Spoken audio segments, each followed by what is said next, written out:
गिरफ्तारी मामले में अखिलेश का आरोप, योगी सरकार खुद करवा रही पेपर लीक।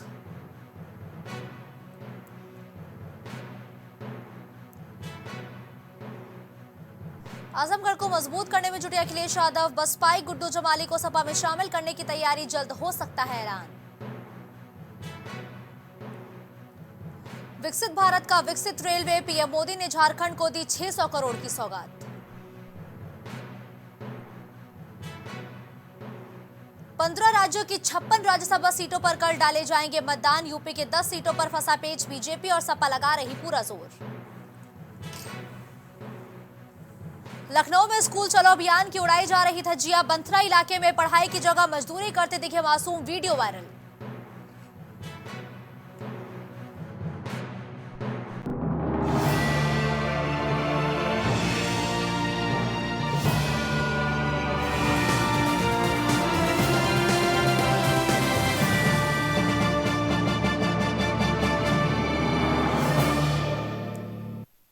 नमस्कार, आप देख रहे हैं प्राइम टीवी और मैं हूं आपके साथ मुस्कान नजमानी। रुक करेंगे इस वक्त की बड़ी खबरों की ओर।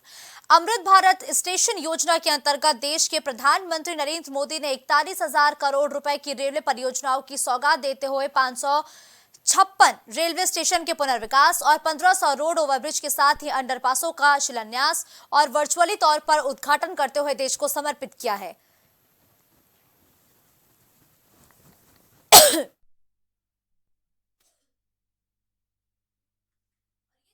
प्रधानमंत्री नरेंद्र मोदी के इस वर्चुअल कार्यक्रम के दौरान अलग अलग जनपदों में कार्यक्रमों का आयोजन किया गया।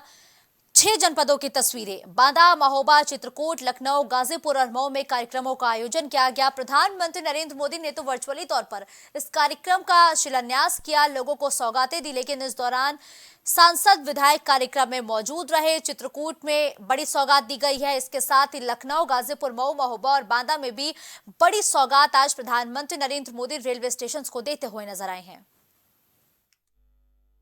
आज महोबा में उसका शिलान्यास का कार्यक्रम है, मतलब उसका शुभारंभ होने जा रहा है, जिसमें अपने महोबा रेलवे स्टेशन में फुट ओवर ब्रिज भी बनेंगे, बिल्डिंग बनेगी, पार्किंग बनेगी, सर्कुलेटिंग एरिया बनेगा, लिफ्ट लगेगी, ओवरहेड टैंक बनेंगे, अनेकों ऐसी सुविधाएं बनेंगी कि बहुत जैसे प्रदेश की राजधानी में स्टेशन होते हैं ऐसा रेलवे स्टेशन अपने संसदीय क्षेत्र में भी बनेगा। लगभग महोबा जिले में कितने अंडरब्रिज और लगभग मोस्टली पहले पूरे सब बन चुके हैं। जहां अब आरयूबी, विशेष रूप से जो मुख्य आरयूबी है, बहुत लंबे समय से एक मांग चल रही थी, बजरिया जाने में बच्चों को दिक्कत होती थी, उसके लिए वहां पर 2 आरयूबी पैरेलल एक साथ स्वीकृत हुए हैं लगभग 6.5 करोड़ की लागत से। वो अभी यहाँ पर आरयूबी बजरिया की कनेक्टिविटी महोबा नगर से और अच्छी हो जाएगी। सर्कुलेटिंग एरिया है, इसका चौड़ीकरण, स्टेशन में आने और जाने के लिए 2 अलग अलग गेटों का विकास, स्टेशन का जो फसाड जिसको बोलते हैं वो भगवान श्री राम के स्थान के को देखते हुए यहाँ के मंदिर की रूपरेखा के अनुसार उसको किया जा रहा है। अंदर स्टेशन के 1 नंबर प्लेटफॉर्म सरफेस को ठीक करना, धूप और बारिश से बचाव के लिए कवर शेड को एक्सटेंड करना, नया पे एंड यूज टॉयलेट बनाना, नई पार्किंग बनाना, ये सारा कुछ इसमें सम्मिलित है। और फेज़ 2 जिसको हम बोल रहे हैं इस योजना के, उसमें और भी अधिक कार्य जो होंगे, जैसा कि आपने दिखाई गई वीडियो फिल्म में देखा है कि फेज़ 2 में होता है।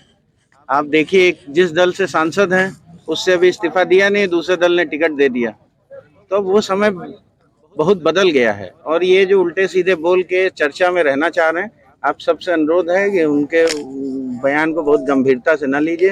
वो देश के पहले सांसद होंगे जिन्होंने 5 साल किसी का निमंत्रण न्योता हकारी नहीं किया, केवल अपना डेट देखा कि कब बेल है, कब तारीख है, कब ये है। पूरे परिवार का उन्होंने गाजीपुर का विकास छोड़िए, अपने परिवार की केवल डेट ही पे ही गए वो 5 साल। और एक भी आज वो प्रधानमंत्री सड़क योजना की बात कर रहे हैं, वो सब आप सबको पता है कि वो पैसा केंद्र सरकार का होता है, उसको किस कार्यदायी संस्था उसे बनाती है। अब ये दुर्भाग्य है कि वो गाजीपुर के सांसद हैं, तो वहाँ शिलापट्ट के बगल में वो खड़े हो गए। तो उन्होंने कितना काम किया, उनकी निधि का कितना यूज हुआ है, आप सब उसको विकास भवन से चेक कर सकते हैं कि 5 साल उन्होंने कितना विकास का काम किया। आए हैं कि भारतीय रेल सिर्फ आदमी और सामान ढोने का संसाधन नहीं है, बल्कि हमारे देश की अर्थव्यवस्था का प्रगति का वाहक है। आज भी उन्होंने उस शब्द को उपयोग किया। मैंने भी अपनी स्पीच में ग्रोथ इंजन शब्द का उपयोग किया। ये भारत की अर्थव्यवस्था का ग्रोथ इंजन है। उसी भावना के तहत माननीय प्रधानमंत्री जी भारतीय रेल का विकास करने में लगे हुए हैं। इसको दुनिया की सर्वश्रेष्ठ रेलवे बनाने के लिए हमारी जो ट्रेनें हैं वो दुनिया की सर्वश्रेष्ठ गति से चलने वाली ट्रेनें बने। हमारे रेलवे स्टेशन जो है वो दुनिया के सर्वश्रेष्ठ रेलवे स्टेशन बने। हमारे जो रेलवे लाइनें हैं उनके नीचे या ऊपर आने जाने वालों के लिए जो गतिरोध पैदा होता है उसकी जगह एकदम सीमलेस ट्रांसपोर्टेशन हो, लोगों का आवागमन में कोई दिक्कत ना हो। इन सारी भावनाओं के तहत उन्होंने अमृत भारत रेलवे स्टेशन और आज के जो अंडरब्रिज का ओवरब्रिज अमृत भारत रेलवे योजना के अंतर्गत प्रधानमंत्री नरेंद्र मोदी ने 41,000 करोड़ रुपए लागत की परियोजनाओं की देशवासियों को सौगात दी है, जिनमें 1500 ओवरब्रिज और अंडरपास का वर्चुअली माध्यम से बटन दबाकर शिलान्यास किया गया। इसी कड़ी में आज छाता में गोवर्धन रोड और छाता बरसाना रोड पर बने ब्रिज का सांसद हेमा मालिनी ने उद्घाटन किया है। इससे पहले रोड ओवरब्रिज प्रोग्राम में सांसद हेमा मालिनी का रेलवे के अधिकारियों और भाजपा कार्यकर्ताओं द्वारा बुके और राधा कृष्ण की छवि चित्र से सम्मानित किया गया है। वहीं इस कार्यक्रम में स्कूली छात्र छात्राओं ने कार्यक्रम प्रस्तुत किए, जबकि कुछ स्थानीय ग्रामीणों द्वारा रोड निर्माण की समस्याओं को लेकर ज्ञापन दिया गया, जिस पर सांसद ने कहा कि शीघ्र ही समस्याओं का निस्तारण होगा। वहीं सांसद हेमा मालिनी ने मंच के माध्यम से केंद्र में प्रदेश सरकार द्वारा चलाई जा रही योजनाओं को भी स्थानीय जनता के सामने रखा है। आज प्रधानमंत्री जी ने पूरा देश का जितना भी रेलवे का जो काम हुआ है, हमारे भारत सरकार रेलवे का, उन सब का उद्घाटन किया था। इसमें मैंने भी भाग लिया और मेरे द्वारा भी यहाँ पर छाता से बरसाना, छाता से गोवर्धन का भी पुल बनाया है, उसका भी उद्घाटन आज हुआ है। तो ये बहुत ही सौभाग्य का दिन है। प्रधानमंत्री खुद रहकर सबका उद्घाटन करवाया। अगली खबर मिर्जापुर से है, जहां प्रधानमंत्री नरेंद्र मोदी ने जनता को बड़ी सौगात दी है। मिर्जापुर के सांसद और केंद्रीय मंत्री अनुप्रिया पटेल के प्रयास से 124 करोड़ रुपए की सौगात प्रधानमंत्री मोदी ने मिर्जापुर को दी। और आपको बताते चले कि मिर्जापुर, विंध्याचल और चुनार रेलवे स्टेशन का पुनर्विकास होगा। इसके साथ ही जनपद के 3 स्थानों पर अंडरपास का भी निर्माण होगा, जबकि प्रधानमंत्री नरेंद्र मोदी ने अमृत भारत मिशन के तहत वर्चुअली तरीके से लोकार्पण और शिलान्यास किया है। खबर लखनऊ से है, जहां राजस्व परिषद मुख्यालय के सामने नवचयनित लेखपालों का उग्र धरना प्रदर्शन जारी है। प्रदेश के अलग अलग जिलों से हजारों की संख्या में आए लेखपाल अभ्यर्थियों ने राजस्व परिषद में हंगामा कर नियुक्ति पत्र जारी करने की मांग की है। राजस्व विभाग में लेखपालों के 8,885 पदों पर नियुक्ति पत्र की मांग को लेकर अभ्यर्थियों का गुस्सा फूट पड़ा। अभ्यर्थियों को शांत कराने के लिए अधिकारी भी पहुंचे हैं। अभ्यर्थियों का कहना है कि राजस्व परिषद द्वारा अगर समय रहते नियुक्ति पत्र जारी कर दिया गया होता तो आज ये मामला उलझता नहीं। अभ्यर्थियों को अब इसके लिए अभी और इंतजार करना होगा, क्योंकि सुप्रीम कोर्ट ने हाई कोर्ट के डबल बेंच को 4 हफ्तों में लंबित मामले को निस्तारण करने का आदेश दिया है। इसके बाद सुप्रीम कोर्ट को 22 मार्च को सुनवाई करेगा और फैसले के बाद नियुक्ति पत्र बांटे जाएंगे। हालांकि अभ्यर्थियों का इस पूरे मामले पर कहना है कि जब सुप्रीम कोर्ट ने विभाग को विवेक से निर्णय लेने को कहा है तो विभाग उनके नियुक्ति पत्र पर आखिर रोक क्यों लगा रहा है। विभाग को जल्द से जल्द उनके नियुक्ति पत्र जारी करने चाहिए। कैंसिल कर दिया गया है। माननीय उच्चतम न्यायालय द्वारा बताया गया है कि स्टे लगा है, लेकिन ऐसा 19 तारीख के आदेश में ऐसा कुछ है नहीं। 13 तारीख के आदेश में उन्होंने बोला था, स्टे नहीं बोला था, उन्होंने बताया था कि आगे कार्रवाई नहीं की जाएगी। बाद में शासन प्रशासन द्वारा राजस्व परिषद को बोला गया कि आप अपने स्वविवेक के आधार पर अगर आप चाहें तो नियुक्ति पत्र वितरित करवा सकते हैं।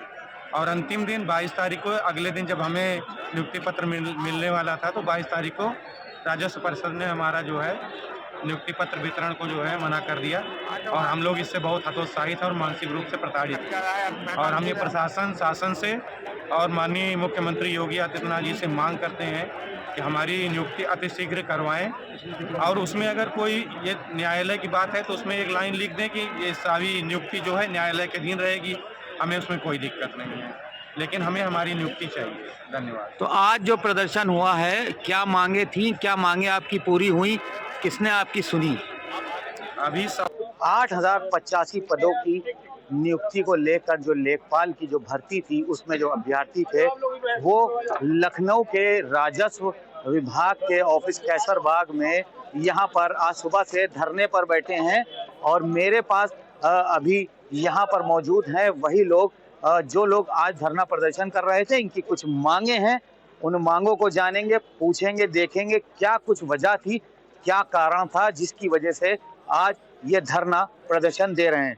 सर, क्या नाम है आपका? मेरा नाम सर आस मोहम्मद है और मैं नवचयनित लेखपाल हूँ। और सर बहुत परेशान हैं अभी हाल फिलहाल। क्या हुआ? देखो सर, हमें नियुक्ति दी गई थी, जैसे हमारी आख्या हो गई थी। मेरी आख्या खुद 7 तारीख को हुई थी, 7 फरवरी को। और मेरे जिले की दूसरी तहसील में कुछ लड़के 2 दिन लेट हो गए थे आख्या देने में, तो उनसे बाकायदा प्रार्थना पत्र लिखवाया गया था कि आपकी गलती है, आपने 2 दिन बाद ज्वाइन किया है, आपको 5 तारीख तक ज्वाइन करना था। तो सर हमारी विनती यही है कि जैसे हमारी नौकरी मेरे जिले की 3 तहसीलों में काम कराया जा रहा था बाकायदा, तो ऐसे ही हमारी बहाली जो की तो चलती रहे हमारी नौकरी। क्या मांगे थी, क्या कुछ आपकी मांगे थी यहाँ पर? हमारी मांगे हैं कि हमारी नियुक्ति हो चुकी है और योगदान आख्या लग चुकी है। योगदान आख्या ही संपूर्ण नियुक्ति मानी जाती है। और जो ये बाद में मेगा शो किया गया और इन्होंने जो ऑर्डर दिया कि मेगा शो कैंसिल, तो मेगा शो कैंसिल है ना, उसका हमारी नियुक्तियों से क्या मतलब है? खबर लखनऊ से है, जहां सरोजनी नगर के बंथरा इलाके में स्थित प्राथमिक विद्यालय का एक वीडियो जबरदस्त तरीके से वायरल हुआ है। वायरल वीडियो में बच्चे मजदूरी करते दिखाई दे रहे हैं। जिस जगह बच्चे शिक्षा लेने के लिए जाते हैं उस जगह बच्चों से ईंटें और पत्थर उठवाए जा रहे हैं।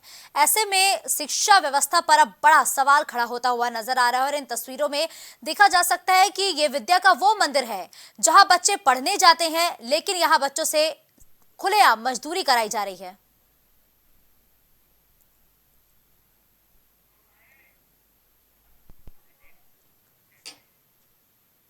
गोंडा से खबर है, जहां कर्नलगंज में हरे भरे पेड़ों की लगातार कटाई जारी है। वहीं वन विभाग हरे पेड़ों की कटाई रोकने में नाकाम दिखाई दे रहा है। धनवा वो शाहपुर समेत आसपास के गांव में 10 से ज्यादा अवैध आरा मशीन दिन रात चल रही हैं। कटरा घाट सरयू नदी के पार बड़े स्तर पर वन क्षेत्र है। नदी के किनारे ही पौधशाला स्थापित है। वहां से हर साल 13 लाख पौधा रोपण को जाते हैं, लेकिन इन पौधों को कहां रोपा जाता है इसके बारे में स्थानीय लोग पूरी तरीके से अनजान हैं। कर्नलगंज वन माफियाओं पर वन विभाग शिकंजा कसने पर नाकाम दिखाई दे रहा है। आपको बता दें कि कर्नलगंज क्षेत्र में लगभग 1 दर्जन आरा मशीनें अवैध रूप से चलाई जा रही हैं, जिसको लेकर प्रशासन के तरफ से, वन विभाग के तरफ से पिछले कुछ दिन पहले कार्रवाई भी की गई थी, जिसको लेकर आरा मशीनों पर कार्रवाई की गई। कुछ ही दिनों के लिए वो आरा मशीन बंद हुई, उसके बाद जोरों से फिर अवैध आरा मशीन का संचालन कर दिया गया है, जिसको लेकर वन विभाग के जो अधिकारी हैं, क्या शासन प्रशासन को इसकी जानकारी नहीं है या फिर शासन प्रशासन के मिली भगत से ये काम हो रहा है। जो हरे भरे पेड़ों पर आरा चलाया जा रहा है, चाहे जिस क्षेत्र में जाओ अवैध हरे पेड़ों की कटान जोरों पर पड़ी हुई है। चाहे वो शासन प्रशासन से लेकर या जो जिम्मेदार अधिकारी है, वन विभाग है, उनको क्या इसकी कानों कान तक कोई भनक नहीं है। गोंडा से प्राइम टीवी के लिए भूपेंद्र तिवारी। अगली खबर सहारनपुर से है, जहां मुख्यमंत्री योगी आदित्यनाथ के कड़े एक्शन के बावजूद भी जमीन पर कब्जे के मामले थमने का नाम नहीं ले रहे हैं। एक ऐसा ही मामला बेहट तहसील से सामने आया, जहां धार्मिक स्थलों को छीनकर कब्जा कर लिया गया है।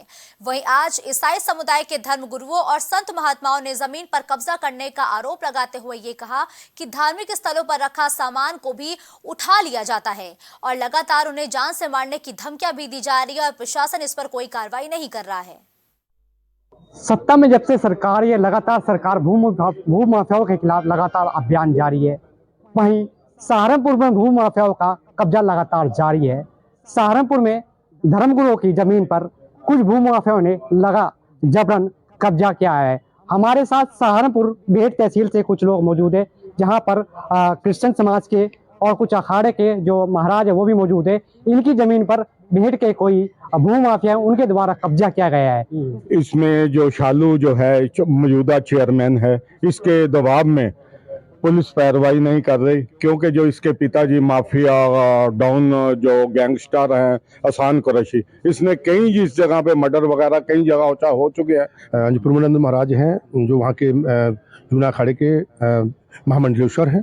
तो जब ये वहाँ शिकायत लेके पहुँचे हैं तो उन्होंने फिर ये मुझे नियुक्त किया कि वहाँ जाकर के देखो सहारनपुर इनके साथ क्या हुआ है। जो धूना है तो धूना तोड़ दिया है, मूर्तियां इनकी जब मैं पहुंचा हूँ वहाँ तो धूना भी टूटा हुआ है, मूर्तियां वहाँ से गायब है और खंडित हैं। मुझे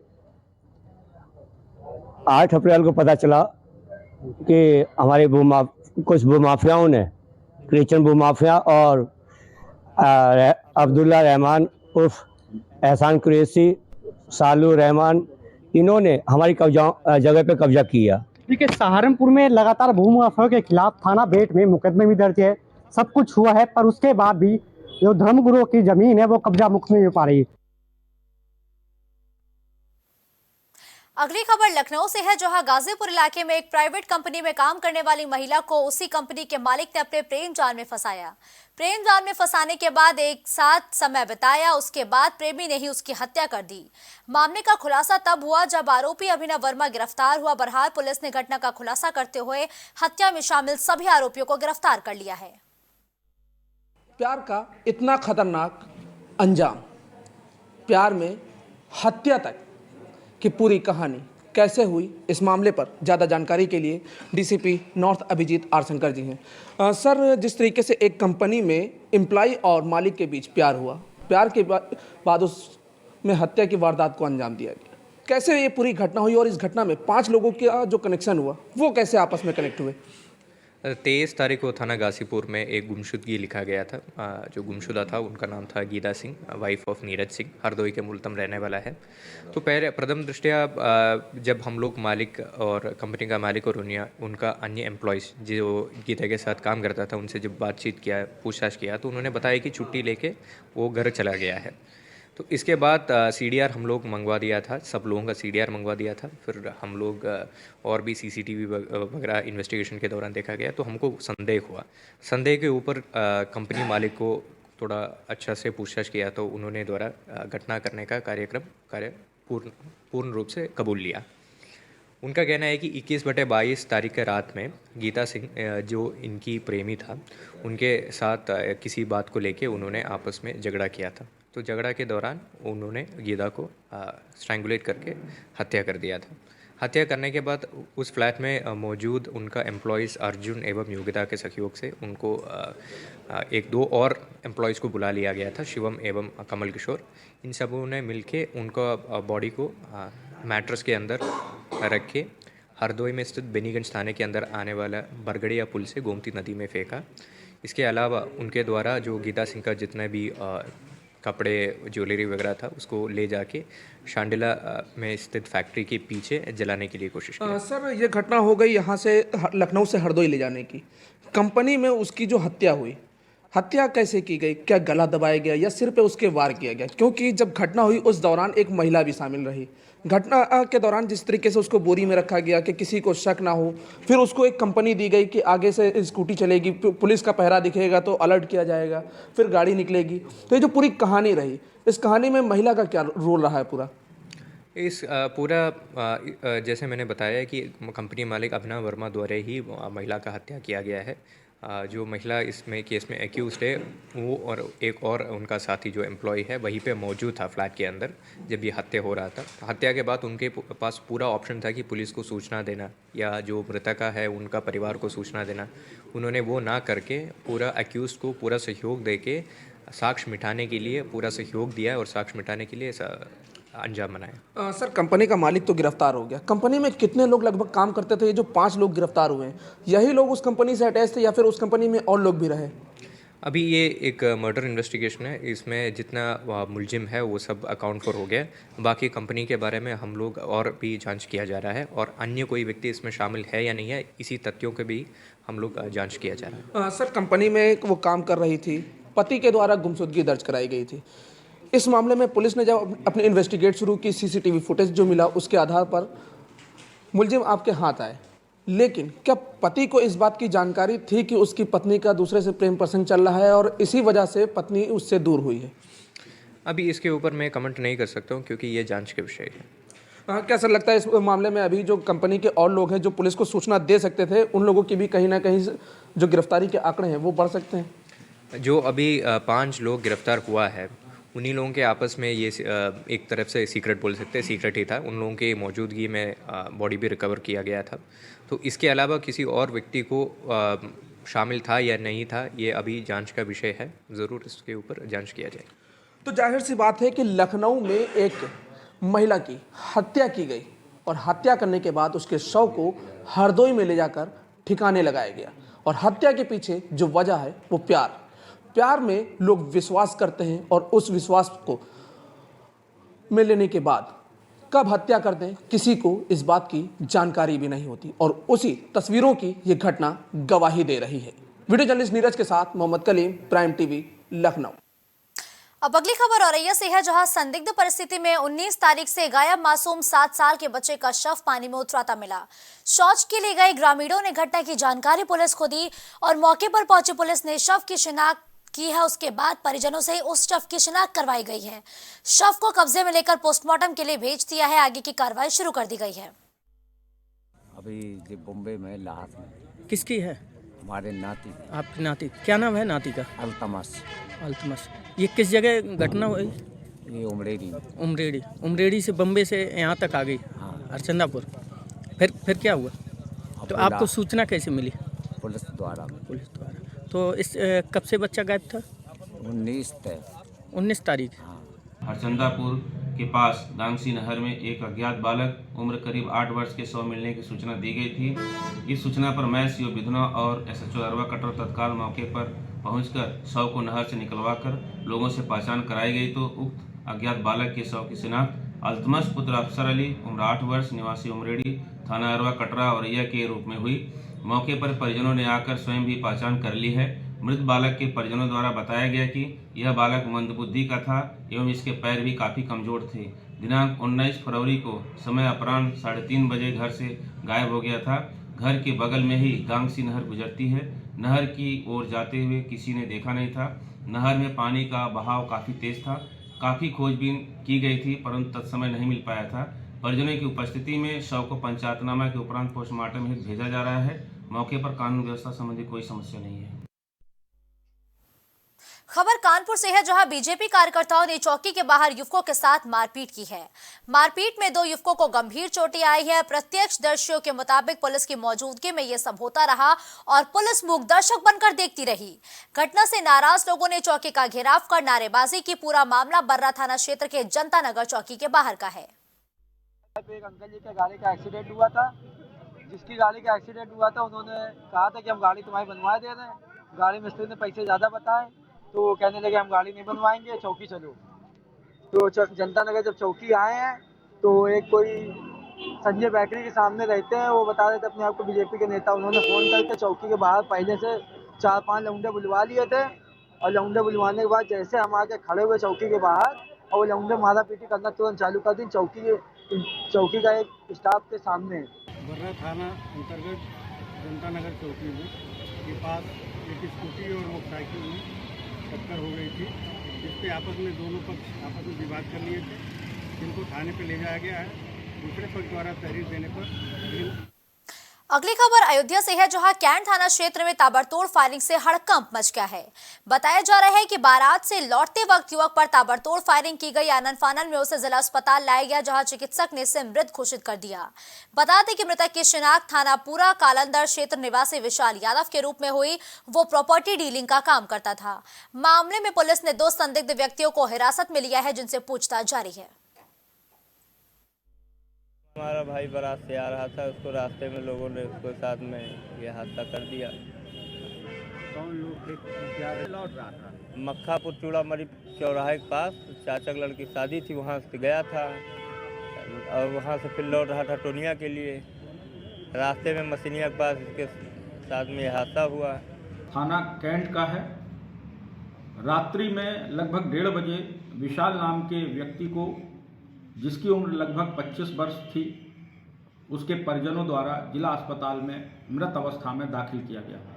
डॉक्टर्स द्वारा मृतक की बॉडी का ऑब्जर्वेशन किया गया तो उसको 5 चोट खूनालूद थी। मृतक के परिजनों द्वारा थाना कोतवाली कैंट में जो तहरीर प्रस्तुत की गई, उसके आधार पर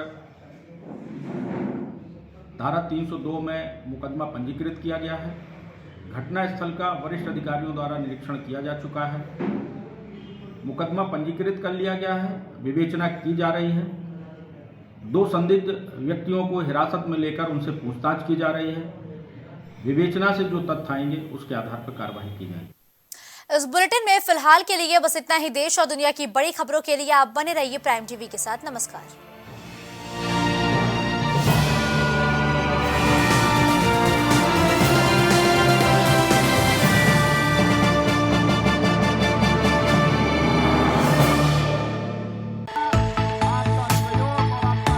कुछ भाव पुष्प।